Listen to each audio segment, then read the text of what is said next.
आम्ही तयारीला. एक मोठी बातमी येते आहे. अनिसचे संस्थापक श्याम मानव यांना जीवे मारण्याची धमकी आलेली आहे. त्यांचा मुलगा क्षितिज याच्या मुलाच्या मोबाईलवर हा मेसेज आलेला आहे. धीरेंद्र कृष्ण महाराजांना श्याम मानव यांनी विरोध केला होता आणि त्या पार्श्वभूमीवर अनिसचे संस्थापक प्राध्यापक श्याम मानव यांना ही जीवे मारण्याची धमकी आलेली आहे. अज्ञात व्यक्तीने याबाबतचा फोन केलेला आहे, मेसेज पाठवलेला आहे आणि ही धमकी दिलेली आहे. या धमकीनंतर प्राध्यापक श्याम मानव यांच्या सुरक्षेत वाढ करण्यात आलेली आहे. आपल्याला माहिती आहे गेले काही दिवस याबाबत दो प्रकार के लोग होते हैं. जो लोग खुद अंधविश्वासी होते हैं और इस कारण उस अंधविश्वास में खुद भी लोगों के साथ में अंधविश्वास के खेल खेलते हैं. उनको सही में लगता है कि इसमें सामर्थ्य है और जब उनके ध्यान में आता है कि नहीं भाई ये गलत बात है तो फिर वो मेरे साथ जुड़ जाते हैं. ऐसे ज्योतिषी कई जुड़े हैं, लेकिन खुद एक्टिवली इस ढंग के चमत्कार करने वाला व्यक्ति जुड़ेगा तो बहुत ही अच्छी बात होगी. इससे तो और कुछ बड़ी बात नहीं होगी.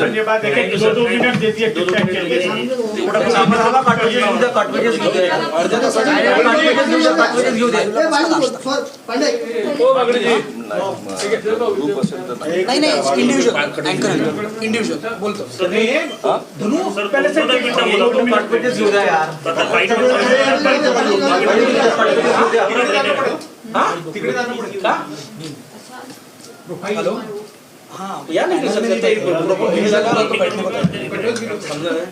हाँ इंडिविजुअल तर नाही आहे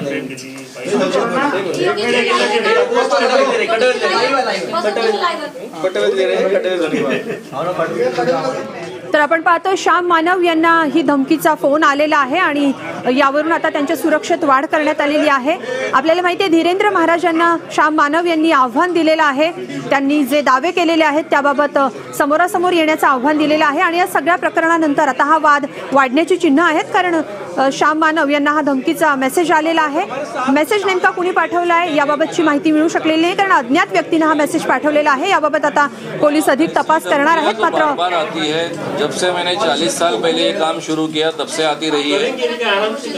अभी तो सरकार का ये काम है क्योंकि मुझे पहले से Y+ सुरक्षा है और इस स्थिति में जो धमकियां आती है तो इसका संज्ञान लेना और उसके लिए जो कार्रवाई करना है वो सरकार करते रहेगी. मैं अपना काम करते रहूंगा. आपकी सुरक्षा अभी बढ़ाई गई है और जिस तरह से आपने धीरेंद्र महाराज को चैलेंज किया है उसके बाद आपको धमकियां आई, किस प्रकार की धमकियां कहाँ आ रही है, क्या? बेसिकली मुझे तो पता नहीं है पूरी तरह से क्या क्या हुआ. काफ़ी फ़ोन आ रहे हैं धमकियों के. अभी तो बात ऐसी है कि मेरे फ़ोन में इतनी गालियाँ और धमकियाँ आ रही है कि मेरे सभी कार्यकर्ताओं को हम कहते हैं कि चलो तो कुछ घंटे आप जरा गालियाँ सुनने की आदत लगा लो, जरा आंसर करने का प्रयास करो. लेकिन जो मेरी यंत्रणा है, जो मेरा YouTube चैनल और सब चलाती है, उनके पास में ये धमकी आई है श्याम मानव जी को मार देंगे वगैरह इस ढंग की कुछ तो भी है. उसके स्क्रीनशॉट भी पुलिस को मुहैया कराए गए हैं. हालांकि अब काम ये पूरी तरह से पुलिस का है. उनको सुरक्षा का ध्यान रखना है क्योंकि ऑलरेडी Y+ सुरक्षा है, इसलिए वो ठीक ढंग से ध्यान रखेंगे. और महाराष्ट्र में लॉ एंड ऑर्डर की स्थिति बहुत अच्छी है, इसलिए मुझे उसकी चिंता करने की आवश्यकता नहीं है. जिस तरह से आपने धीरेंद्र महाराज के दिव्य दरबार को चैलेंज किया है उसके बाद ये धमकियां आनी शुरू हुई, किसकी तरफ इशारा है आपका? नहीं, मैं सीधा कहूँगा कि सीधी बात है कि धीरेंद्र महाराज के दिव्य शक्तियों के दावों को हमने आह्वान दिया. वो जो दिव्य दरबार में भूत प्रेत की बातें करते हैं, लोगों ने जादू टोना किया, टोटका किया, ये कहते हैं, ये कानूनन अपराध है. उसके बारे में मैं बात कर रहा हूँ. उनके राम कथा का तो हमने विरोध किया ही नहीं है. उनके कोई धार्मिक आयोजन का भी विरोध नहीं किया है, उल्टा उसका मैं सम्मान करता हूँ. ऐसे स्थिति में धीरेंद्र कृष्ण स्वामी की ठगी के पीछे ये लोग क्यों खड़े हो रहे हैं, यही मेरे सामने सबसे बड़ा सवाल.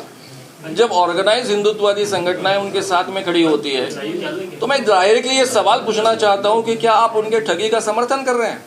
वो ठगी नहीं कर रहे हैं, इसीलिए सिद्ध करने के लिए चैलेंज है. वैज्ञानिक कसौटी के आधार पर फ्रॉड एंड प्रूफ कंडीशंस के अंदर वो 2 बार सिद्ध करे कि उनमें दिव्य शक्ति है, बात खत्म हो जाएगी. उसमें अपने आप कानून भी खत्म हो जाएगा क्योंकि कानून का आधार उसी के आधार पर कानून खड़ा है. और नागपुर में बहुत सुरक्षित वातावरण है. देवेंद्र जी फडणवीस गृह मंत्री है, इसलिए यहाँ पर आए, ये सिद्ध करे और ये बात को खत्म करे. ये पहली बात.